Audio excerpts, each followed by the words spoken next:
ধান্দা পানি কিছুই নাই, এর চলতেছে না, কি করি কত কি যে করা যায় কোনো ধান্দা পানি নাই, মালটারও পাইতেছি ব্যবস্থা না। কর, ব্যবস্থা তো করতে হবে ধান্দা পানি। ভালো লাগতেছে না।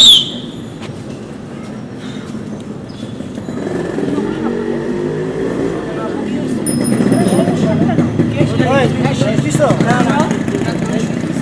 শীষই পারে না। আপনার কথা তো বলছেন আপনি।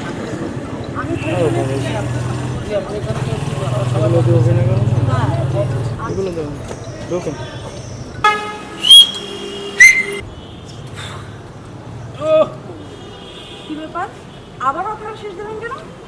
আপু, আমরা তো বললাম যে আমরা বসতে চাইলে আমরা কেউ শীষ দিতে পারে না। কিছুর জন্য আপনি বলতেছেন বারবার। আমি কি ভুল শুনেছি? কি হলো টাপু? কি হলো বুঝলাম না। আমার চর মারলেন আপনি? মা বোন নাই? আছে। আবার থেকে থেকে শেষ এই এই দিবেন এই কি আছে কি আছে কি আছে? দেখেন না ভাইয়া, আমি এদিকে যাচ্ছি আর ওনারা শেষ দিচ্ছে। আমরা এই তোমরা শীষ দিছো কেন? না বড় ভাই, আমরা কোনো শীষ দেইনি। হ্যাঁ আমি বসে আছি দেখছি তো। ওরা আমাদেরকে দেখিয়ে শেষ দিচ্ছে। চোরা তো কইতাছে শীষ দি নাই। তাহলে কি আমি ভুল বলছি?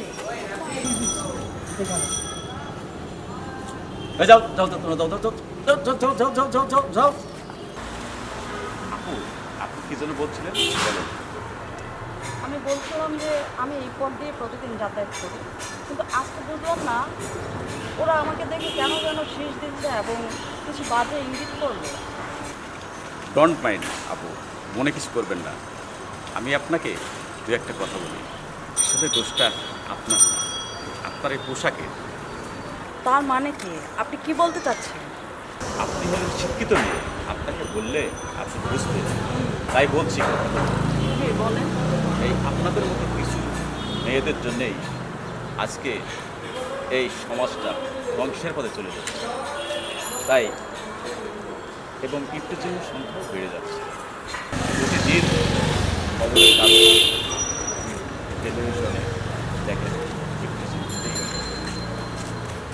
তাই ভালো একটা সামাজিক ড্রেস পরে অবশ্যই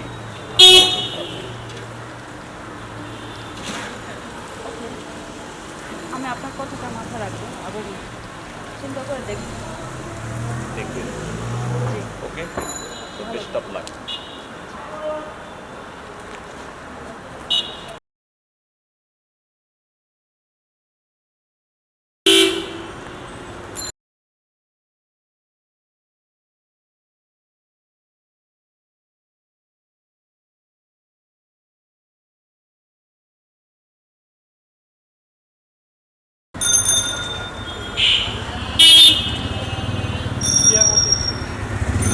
কি ব্যাপার?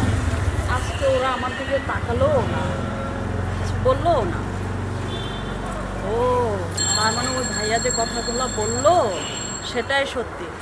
আসলে ওদের কোনো দোষ নেই, আমার পোশাকেরই দোষ। আমাদেরকে নিয়ে বাজে মন্তব্য করে। আসলে সামাজিক পোশাকটাই সবচেয়ে ভালো একটা মেয়ে হিসেবে। তো ভাইয়াটা খুবই ভালো একটা উপদেশ দিয়েছে, আমার সারাটা জীবন মনে থাকে।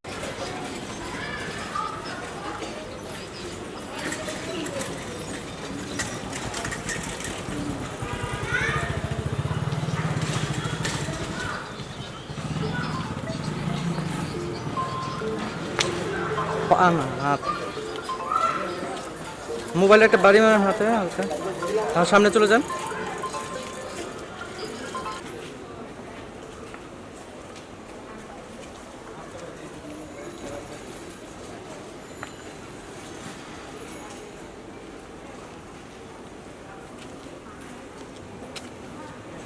আপু কি কাউকে বুঝতেছেন? হ্যাঁ, বুঝতেছি। কাকে? যে ওই দিন একটা ঝামেলা হয়েছিল, তো এখানে এক ভাইয়ার সাথে কথা হলো, তো ওনাকে বুঝতেছি। ওই জায়গায় যে ঝামেলা হয়েছিল হ্যাঁ। ওনাকে তো আমি চিনি। তাই নাকি? হ্যাঁ, আচ্ছা, ওনার কন্ট্যাক্ট নাম্বার আমার কাছে আছে, চাইলে নিয়ে যেতে পারেন। তাই? শিওর, একটু নাম্বারটা দেবেন? 017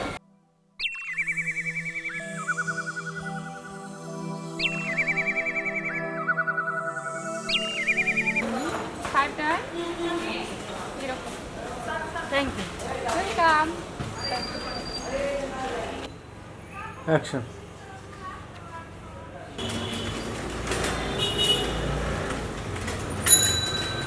হ্যালো,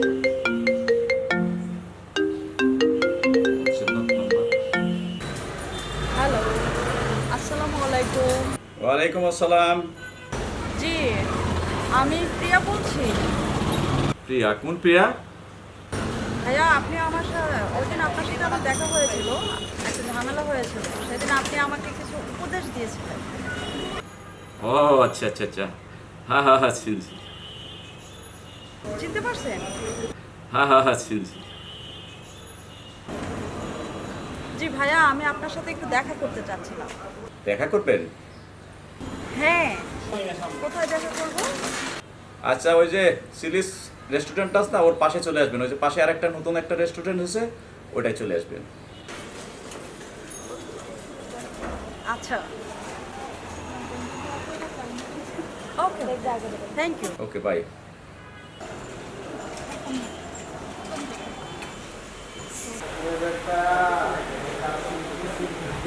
ফোনের রিংটা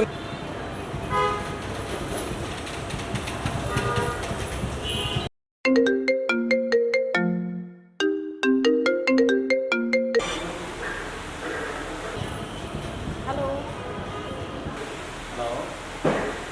আসসালামু আলাইকুম ভাইয়া। ওয়ালাইকুম সালাম। আমি প্রিয়া বলছি।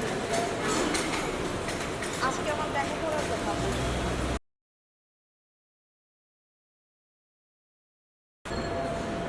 Chillies restaurant? আচ্ছা ঠিক আছে। জি, আচ্ছা ঠিক আছে। আসসালামু আলাইকুম।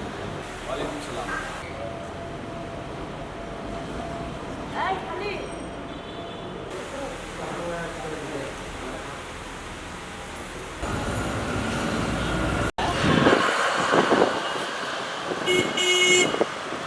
খানাটা দেন, সামান দাঁড়ান দাঁড়ান আবার বাই। বসেন প্লিজ।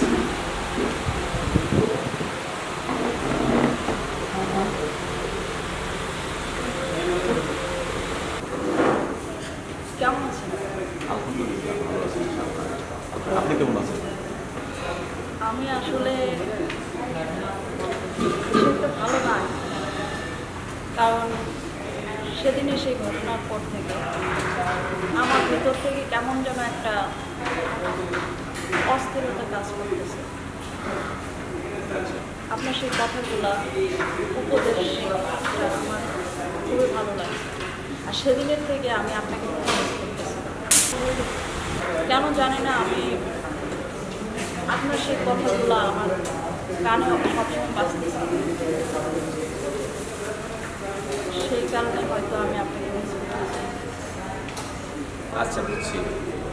গলাটা মনে হয় শুকিয়ে গেছে, তাই না? একটু গলাটা ভিজাই লই। তো কপি আমার না কিছু? না, শুধু কথা। কপি? এই ওইটা কপি নিয়ে আসুন তো, দুটা নিয়ে আসুন।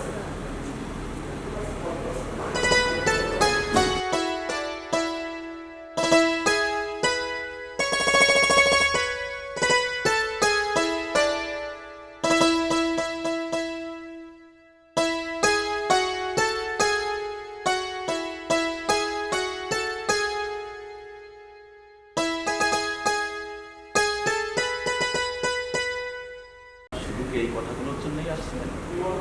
আর কিছু বলবেন? না, বলেন, নির্ভয় বলেন, কোনো সমস্যা নেই।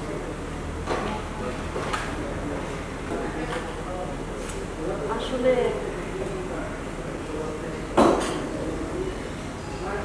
আপনার সাথে সেদিন যে দেখা হলো, আপনি আমাকে যে কথাগুলো বললেন, সেই কথাগুলো সবসময় আমার কানে বাজতেছে। I think I love you.